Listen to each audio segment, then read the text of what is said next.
Hey everybody, Jay and Manion here for NPC News Online. We're here at the NPC Photo Gym. I'm here with the one, the only... J-Ro. Jennifer Ronzitti, IFBB Bikini Pro. J-Ro. The J-Ro that I first met in Maryland. Yes, correct. She's back. I'm back. I'm back on the East Coast. I had known her literally 5 minutes and I called her J-Ro. You sure did. And she goes, you know, my friends used to call me that in high school. Yep. I just was being, because of the whole J-Lo, J-Ro thing. Yep, that's where it came from. Yeah, I know. But it's funny. Yeah, Yeah. you got it. All right, so, J-Ro. Yeah. You are back. Okay? There are a lot of people that thought after last year's Olympia and then your follow-up show, and then you just kind of faded off. Yes. I heard people saying, did she retire? Did she quit? You know, what is she doing? Is she out of her mind? She moved to California. There's this, like, I don't get too much into all this internet gossip, but somehow it always filters through. Mm-hmm. Okay? So, tell us about your long, strange journey back. Because you shocked a hell of a lot of people coming back, especially in Toronto. Yes. Okay? You were not on anybody's radar. That's how I like it. That's how I came in initially in 2016, so why not do 2019? Just kind of like a little throwback. And people must not have been paying attention to the OQS because you had points sitting there. Mm-hmm. And they just kind of like... Yeah, I had like, it's like the bank. You know, you just have a little savings account. And I knew I had points. So, you know, at the Olympia, I got 6th. It was... For me, it was a disappointment just because it was my lowest showing since I started competing as a pro and showing up at the Olympia. Well, it's not your lowest, but you've had lower. Well, at the Olympia. Okay, at the Olympia. Yeah. Yes. Okay. Definitely not my lowest. And then, you know, I wanted to, from there, because you don't get any points when you get 6th place, I wanted... You get this. I know, right? See you next year, kid. Hopefully. I had 8 points in my bank from Arizona the week before the Olympia, and I kind of wanted to secure a little bit more points before being done for the year. So I went to Prague hoping to go on a win, but I got 2nd place. But because Prague was a heavily weighted points show, I still... Tier 3, right? Tier 2 or 3? Tier 2, because I got 8 points. Okay, yeah. 8 points? Yeah, Prague. I wasn't a math major. A communication. I'm really good with communication. Okay. But I was able to stack up 14 points before being done for the year. And to be honest with you, and I don't think I've really told anyone this, at the end of 2018, I didn't know if I was going to compete again. I didn't. You know, the way that my body had looked at the end of the year, you know, it wasn't responding. I was so tiny, tinier than I've ever been. And I wasn't comfortable with that. I wasn't comfortable with how my body was presenting on stage because that wasn't the original me. It wasn't who I was that kind of got me noticed in 2016.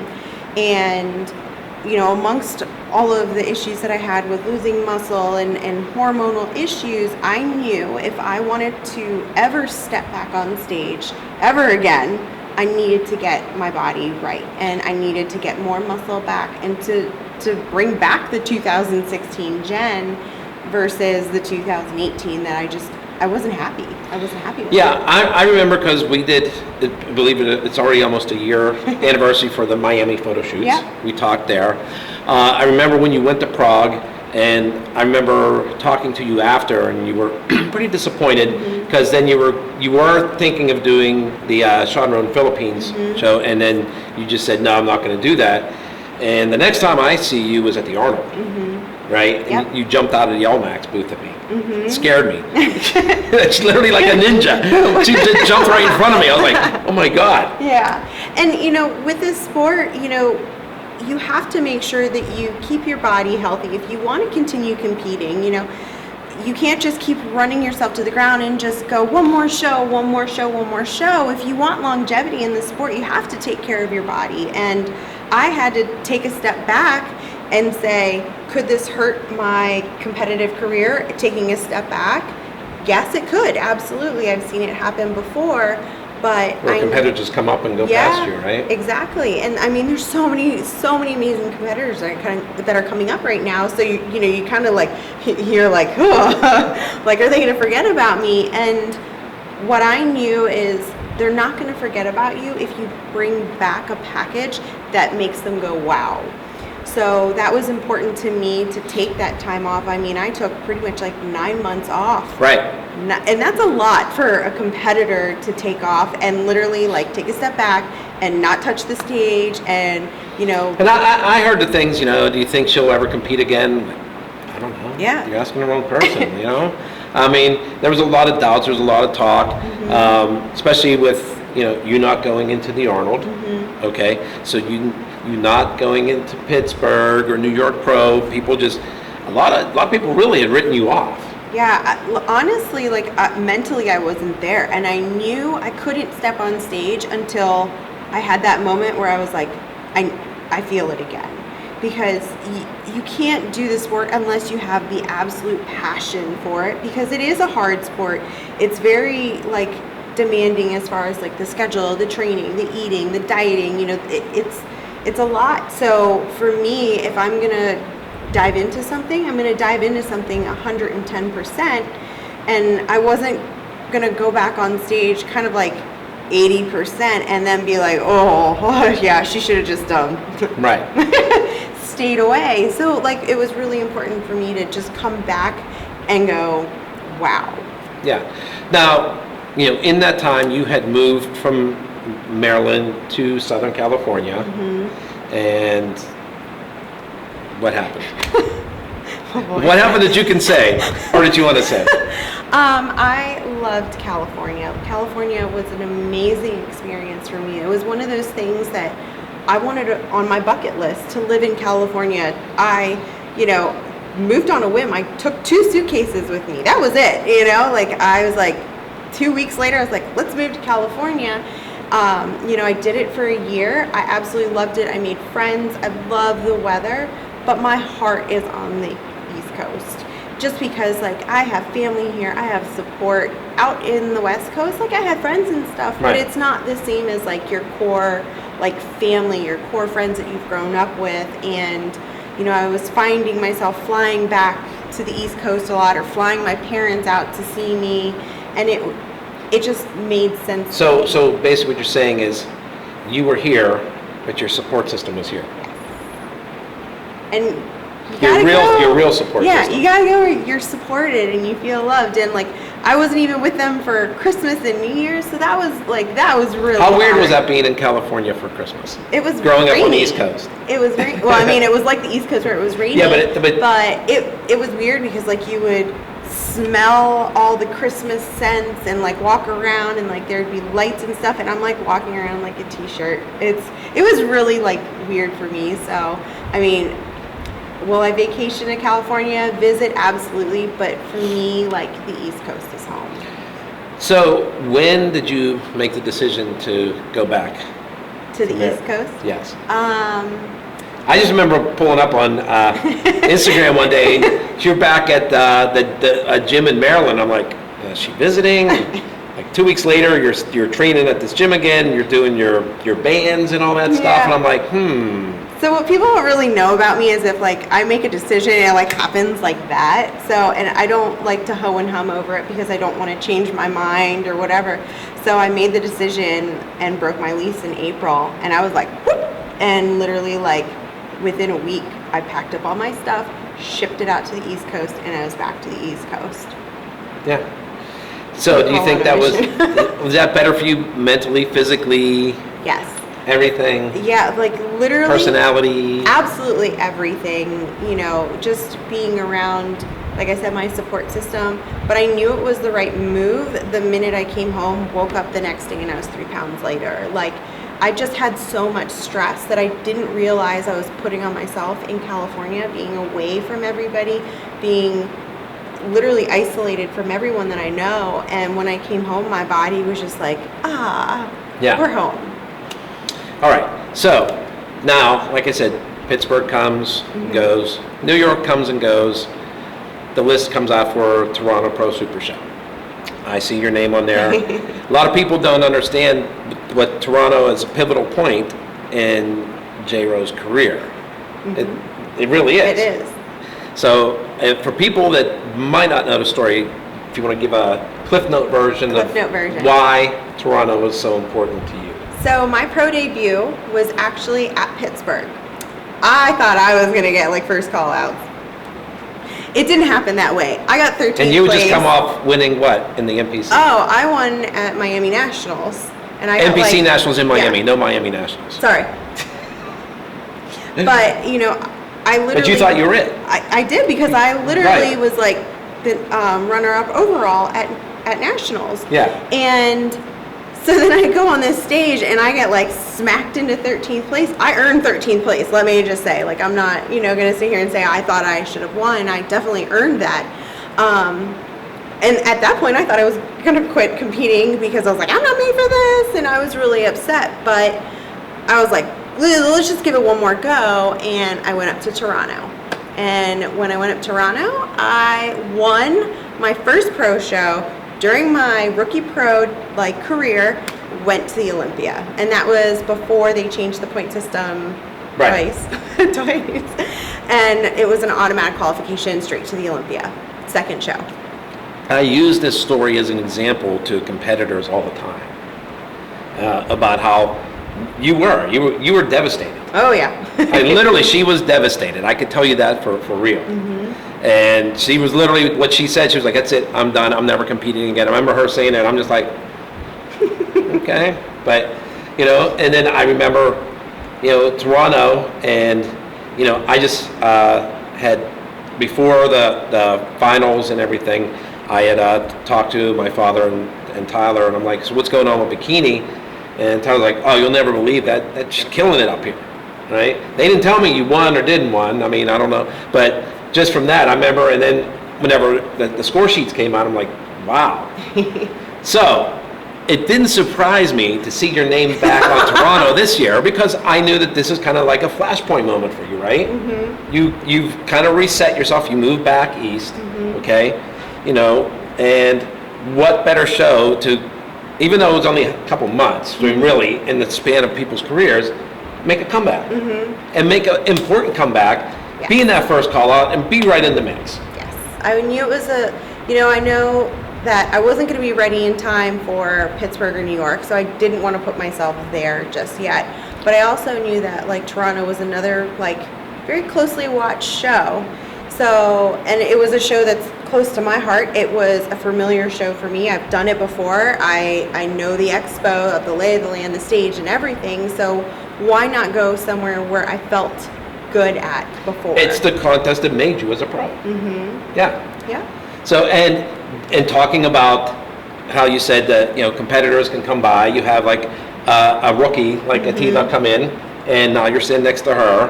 And you know, just what you said, I mean, people can come up out of nowhere, especially these international competitors now, right? Yes, very, very, very true. Right. And they're strong competitors, very strong competitors. Right.